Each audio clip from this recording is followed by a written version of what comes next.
New York's infamous Blue Note era comes to Mars Hill January 24th for a special one-night-only concert at Mars Landing Galleries. Civil Disobedience is a project bowing to the politically conscious underground jazz of 1960s New York City. You'll hear music from progressive composers such as Bobby Hutcherson, Jackie McLean, Stanley Cowell, Howard Land, Joe Chambers, and James Spaulding. Much of their music wasn't released on record till decades later, and you can hear New York musicians performing it live January 24th. Seating is intimate and limited. For tickets and details, go to marslandinggalleries.com. I am a maker, a builder, a baker, although sometimes my messes are all that you'll find. I'll tell a story, both true and allegory. Oh, the process is precious, so it takes up all my time. We often hear about the lack of affordable housing in and around Asheville, but there's a flip side to the coin that is often overlooked. Overdevelopment is having a devastating effect on agriculture. Typically, land that's good for agriculture is also the same land that's really good for building houses. And yeah, I mean, that's it. Developers come in and they see nice flat land with a beautiful view, and obviously that's a great place to build. And so if there's a farmer who's aging out, wants to get out of it, or passes away, and the heirs have inherited it and don't want to be involved in farming, it's easy pickings for developers. This is The Overlook with Matt Peiken, a podcast about the news, arts, issues, and trends of Asheville, North Carolina. My guest today is Gina Smith, the features editor with Edible Asheville. She's reported and written a two-part series of stories called Losing Ground, where she examines the loss of farmland in Western North Carolina, its broad impacts, and efforts to address the trend. We talk through her series and also dig into one of the more interesting aspects of Gina's reporting about young farmers forced to lease land from more established farmers, and the arrangements don't always go as hoped. Gina Smith spent several years as the food and agriculture editor at Mountain Express before moving over to the staff of Edible Asheville. I began our conversation by asking how she began digging into the meatier storylines of the local food industry. I've definitely done a lot of restaurant writing and continue to do so, but I've always been interested in agriculture. Both of my parents grew up on farms, and I have a lot of farming relatives, and so I've always just been interested in digging into that aspect. And that's a really interesting part of the food scene here in Asheville, too. Like, it's almost inextricable from the restaurant scene, the farming sector. Explain that a little more. Yeah, well, Asheville has this great reputation for farm to table, and the restaurants here have really close relationships with farmers, and that's just led to a really vibrant system in general. How did you get turned on to the facts of Western North Carolina losing farmland? When did that cross your radar, and how? That's actually been something for probably a decade. Whenever I would interview farmers, that's something that would always come up. Yeah, I'll talk to you about this story, but what you really need to look into is land access. That's the big story. So when I had this opportunity with Edible Asheville to do a series on it, I was excited. Did you find anything in your reporting, even though you'd been talking with farmers for a decade now about this, you've been hearing this, what in particular in your reporting for the Losing Ground series surprised you?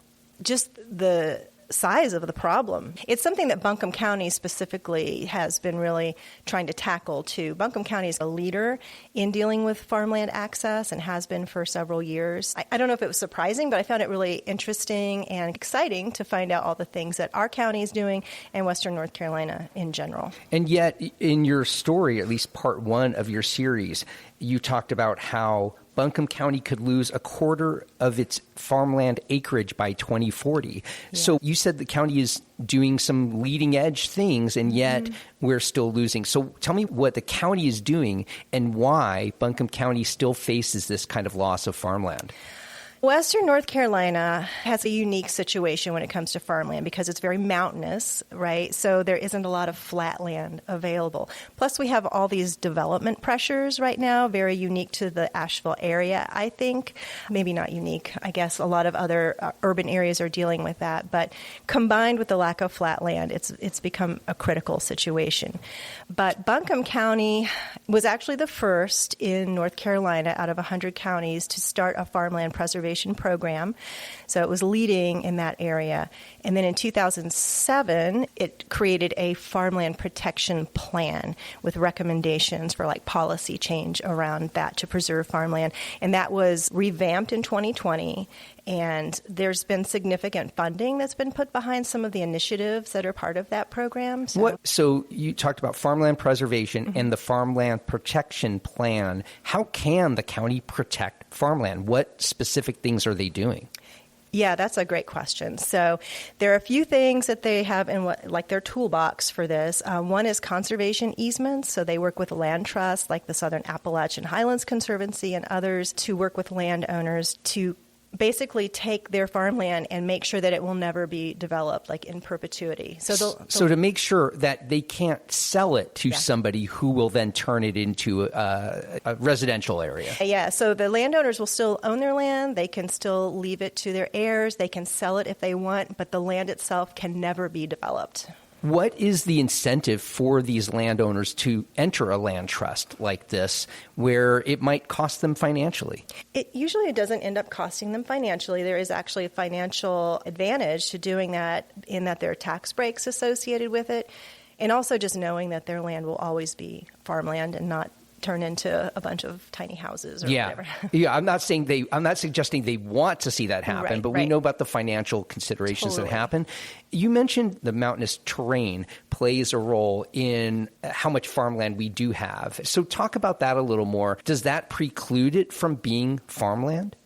No, so I think Western North Carolina farmers have learned to adapt to the terrain, and so there's a lot more concentrated, like market farm type things. There are people farming and selling at farmers markets and having CSAs, like community supported agriculture programs, with just like 2 acres. So people have gotten really creative about using the terrain that we have, but we don't have situations like in the eastern part of the state where it's very flat, where there are just lots of huge farms and consolidation of farms. When you say creative, are there technological things or there advancements in farming that make it profitable and productive to farm on mountainous terrain that maybe decades ago it wasn't? That's a really good question, actually. I'm just wondering how are they creative in ways to make it work? Just learning to do like high density growing, like growing crops in smaller areas, growing vertically, growing hydroponically, and like different kinds of crops. Mushrooms, there's a lot of mushroom growers in this area that can grow in very small spaces. So you talked about things about farmland preservation, farmland protection plan that the county institutes, and yet we're still facing a loss. Why? Yeah. What's happening? Well, the short answer is development is encroaching. Also, so another tool that I didn't mention earlier when we were talking about things that the county is doing is supporting farmers with succession planning.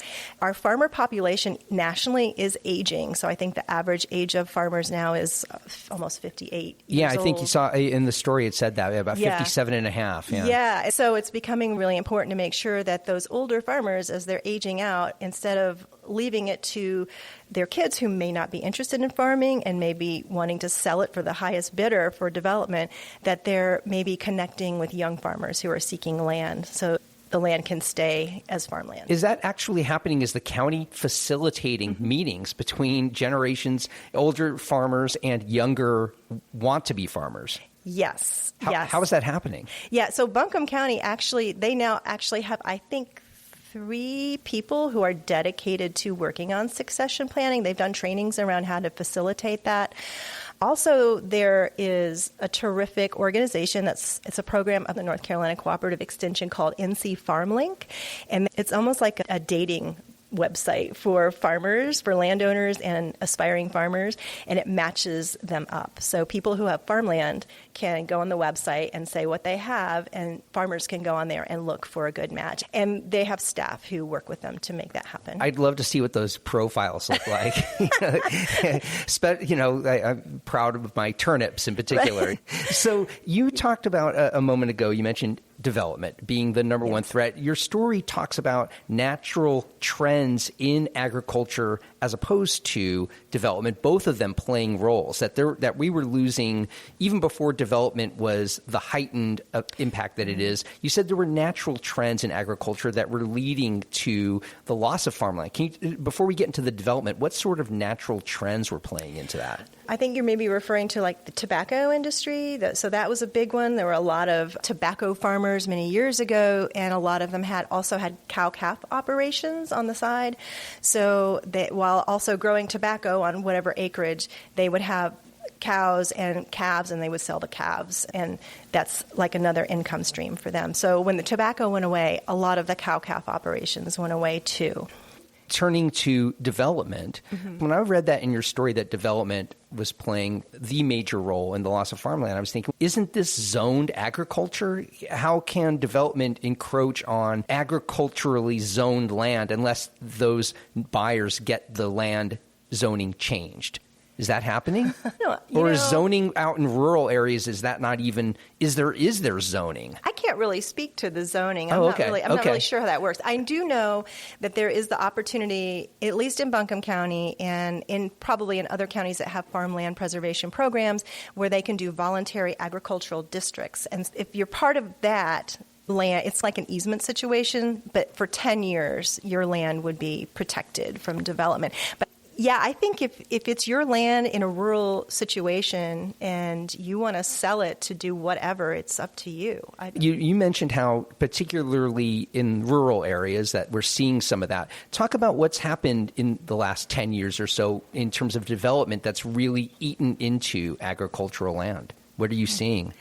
So typically, land that's good for agriculture is also the same land that's really good for building houses. And yeah, I mean, that's it. Developers come in and they see nice flat land with a beautiful view, and obviously that's a great place to build. And so if there's a farmer who's aging out, wants to get out of it, or passes away, and the heirs have inherited it and don't want to be involved in farming, it's easy pickings for developers. Are there certain areas that you're seeing on the map, certain regions that are more prone to this or are seeing more loss of farmland than other areas in particular? I think just generally all over Buncombe County. Madison County is seeing a lot of development, interestingly, because it feels like such a rural county. And of course, Buncombe County. We have gorgeous areas like Fairview and Sandy Mush and Leicester that are very rural, but they're very quickly being developed too. It's pick your poison in a way. We have so many people moving to this area, and they have to live somewhere. And we have, within the core of Asheville itself, developable land isn't that plentiful. I imagine it's which problem do we take care of? Our food sources, which everyone needs, our agricultural rich land versus housing, which we definitely need more of at all levels. We need a lot more affordable housing. Talk about the impact of the rising cost of land. What is that having on agriculture here? Oh, gosh. Yeah. Land is just so inaccessible for young farmers who don't have a lot of resources. And it's particularly challenging for BIPOC farmers of color. Statistically speaking, they have a much, much harder time of accessing land. Yeah. The land prices, it's almost an insurmountable obstacle. A lot of farmers I talk to, young ones who just got into it, some of them did have land, some of them were looking for land, but all of them agreed that it is almost an insurmountable obstacle looking at those prices. There are two aspects of this that you've touched on. I want to talk about the BIPOC one first. You mentioned in your story, I think you said only 2% of the agricultural land in this area is owned by black farmers and other people of color? Yeah, I think that's national, 2%, but yeah. I thought that was particularly here. You're saying that's nationally. I think so. Yeah, I think that was, I don't know where that data came from. I have to look back. But sure. Yeah, it might have been from the National Young Farmers Coalition report that came out last year. Yeah, 98% of farmland owners are white, 2% are people of color. And that it didn't used to be that way. There used to be a much larger percentage of farmers who were people of color, but because of discriminatory lending practices with the USDA, that's all well documented going back decades. When you say used to be, how far back are we talking where there was such a greater percentage? Oh, even like 50 years ago, there was a you're kidding. Percentage. Yeah. And you're saying that a lot of discriminatory practices, some of the things that we've seen in real estate in general, is happening with agricultural land. That speaks to a greater problem there. Oh, yeah. It's a huge problem. And I think it's a problem that a lot of people are trying to work to address now, like there's an awareness. But there's another piece to it, too. I don't know if you heard of heirs property. So heirs property is when land, there's no will. There's land, maybe farmland that's been in a family for many generations, but the landowner dies and there's no will, and so it's distributed equally among the family members. But legally, it makes it really hard for them to hold on to that land because anybody can come in to any one family member and make an offer and try to buy that property. And so a lot of land that's been owned by people of color over the years has disappeared, has been gobbled up by developers because of that, because they're like easy prey. You're saying that farmland that was owned by somebody in the family, he dies, he doesn't leave a will, that maybe he might have 3, 4, 5 heirs who are sharing this. Right. But because there's nothing on paper determining this, if one person can be talked into selling the land, then that incursion leads to all the others being lost? Yeah, I don't have a good way of explaining. I can't really explain exactly how that legally works, but I know when there's no clear ownership, no clear transfer of the land ownership, it makes it very easy for that land to be purchased.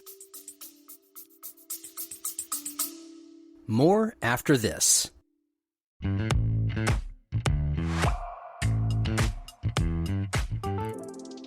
The First Look newsletter brings you news headlines from all over Asheville every weekday morning. You can scan it at a glance and see if there's something you've missed or just need to know more about. There are no ads disguised as stories, just the headlines in a quick, easy read. Get the First Look newsletter for free at podavl, that's podavl.com/newsletter.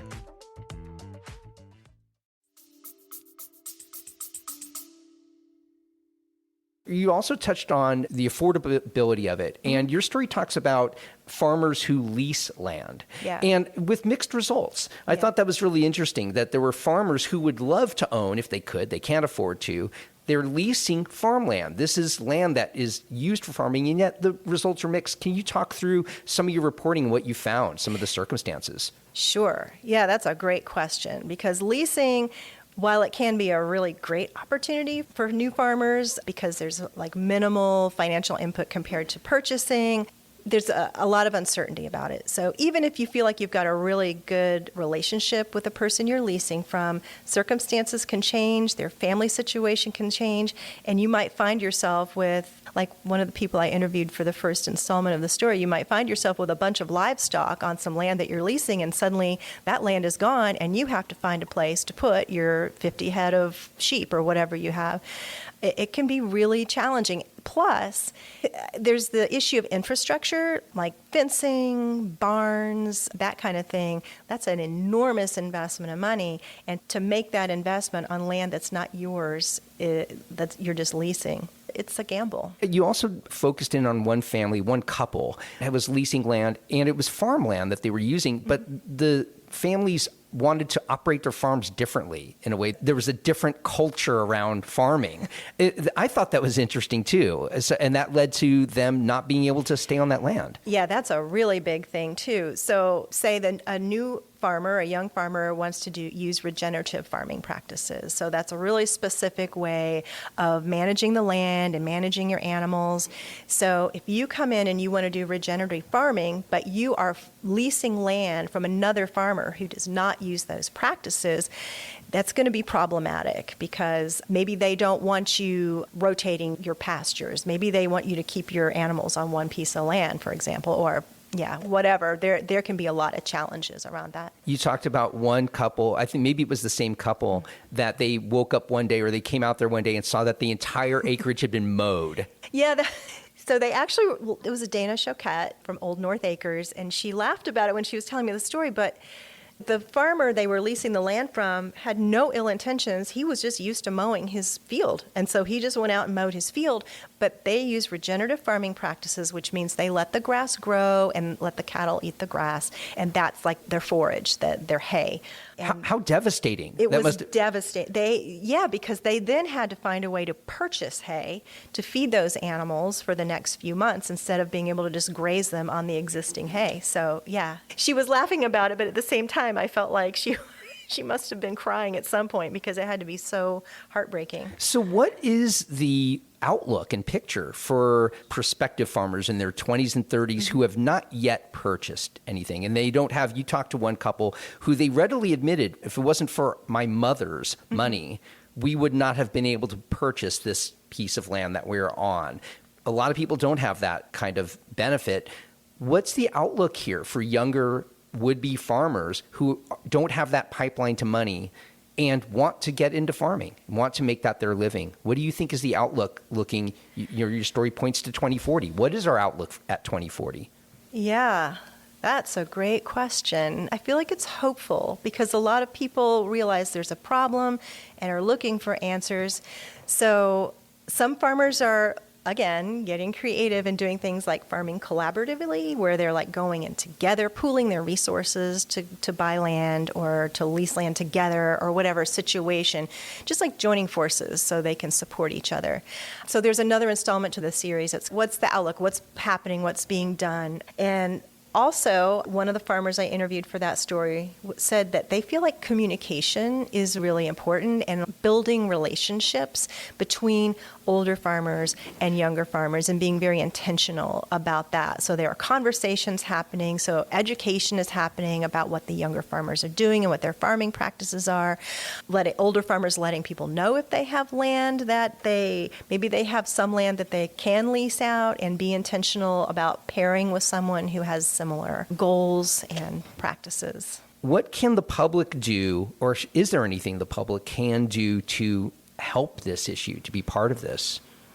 Yeah, for one thing, we've already done something in Buncombe County. So back in 2022, the open spaces bond was passed with a really overwhelming majority of voters were supporting that bond, and a lot of money from that bond is going to be supporting conservation easements and making sure that farmland is preserved. I would talk about the open spaces bond. What was this, and what is it providing in terms of dollars? So Buncombe County stated that they have the goal that 20% of the land in Buncombe County will be preserved by 2030.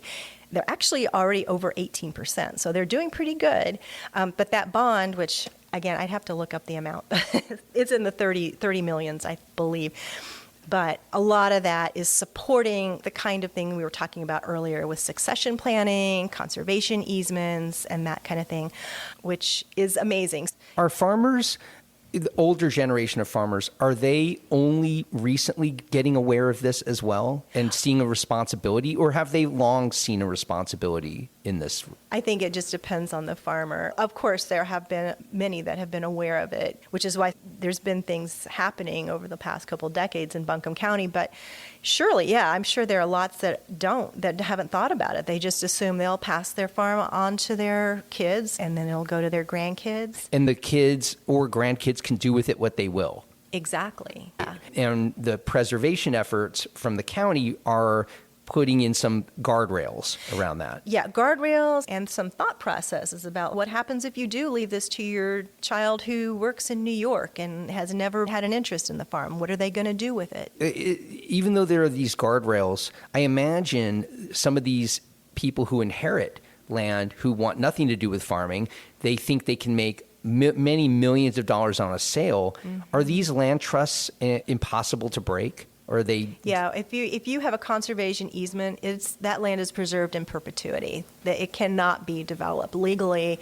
It cannot be developed ever. So it can only be used for agricultural purposes. For agriculture, and forested areas are also they can have easements on forested areas. So like environmental preservation too. So part 1 of your series really pointed to a lot of the problem. You're saying part 2 points to some solutions and things that are happening forward. What else have we not talked about around your series, and particularly part 2? What are some things that we can look forward to, or people we can look forward to reading about and things they're doing?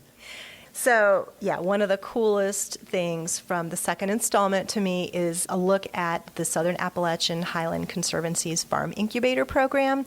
So they have this place out in Alexander called the Community Farm, where they do lots of things involving like reforestation and water and lots of cool stuff. But they have an incubator farm out there where they have land set aside so new farmers can come out and get their business going. So I interviewed a flower farmer who's farming on 2 acres out there right now. They have a limited time period. They have like up to 5 years, I think, to get their farm business going there. They have infrastructure, they have barns, they have coolers, they have growing tunnels and greenhouses and all that there. So it's like the perfect situation for them to get started. I've never heard of something like that. So Yeah. It seems like is there mentoring? Yes. There are classes out there. Yes. So how much land do these student farmers get to build up their practice? Yeah. And then what do they do? So let's say they build up the business. Then do they take the bounty of that elsewhere? What happens? Yeah. So they do, it depends on the business. I think they have maybe 3 or 4 farmers right now. And so the one I spoke with had 2 acres, but they are like talking with a mushroom grower, for example, who won't need that much. Also, they have someone who has cattle out there right now who has like a larger piece of land. It depends on their business. And then they get that up to 5-year period where they can take advantage of all those resources, the mentoring. They work with organic grower school so they can participate in their beginning farmers program and that kind of thing. And then after that time period is up, then hopefully by then they would have had time to look for land, connect with other farmers, and find other opportunities to get started on their own. Yeah, wow, that's pretty groundbreaking. And when did that open? When did that start? Oh, it's maybe 10 years or so. The community farm has been around, and I'm not sure how long that incubator program has been around. But there aren't many. I think there are only, other than like maybe private ones that individual landowners might have as like a leasing situation where they offer additional resources, there are only maybe 4 others in this like whole broad area of the state. So what else have we not talked about around your reporting or your series that you think is important for people to know and understand? I think just being aware of the problem of land access here and knowing what development pressures are doing to the area beyond, it's impacting our food system. And farmland is not just important because of food, it's also important because one of the reasons people love to live here and visit here is because of the beautiful views. That's all going to go away if it all becomes houses. Also, water quality is impacted by, if we have more farmland and forested land, we have better water quality, which is one of the things our area is known for. But when it's all covered with roads and houses, that water quality goes way down. So, Agriculture uses a lot of water. It does, yeah. So there's that. I don't know if it's fair to even label it a trade-off, but is there some of that? I don't know. In our area, I'm not sure in our climate how much additional water. I don't think it's like other areas of the country that are drier where it really impacts. Yeah. I do know that there have been studies, and speaking with the Southern Appalachian Highland Conservancy, they were pointing this out. There have been studies that show that having farmland is actually much, much better for the quality of the water. That, like, people complain about maybe cattle causing disturbances to stream health and that kind of thing. But overall, agricultural land is better for our water.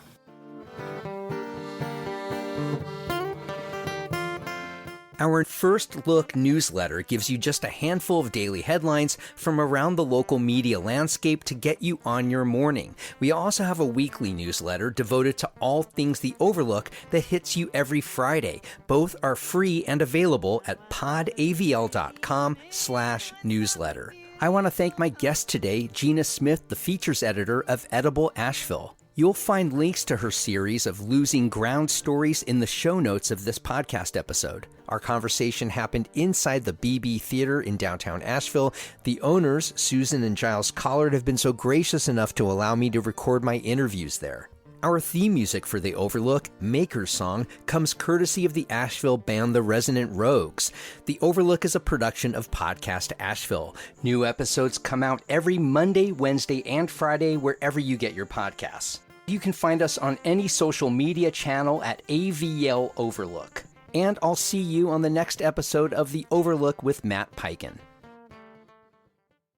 Curious how the word y'all has conquered the English-speaking world? Ever wonder why there are so many dollar stores and what they mean to the American landscape? I'm Anissa Khalifa, host of the new podcast, The Broadside, from North Carolina Public Radio.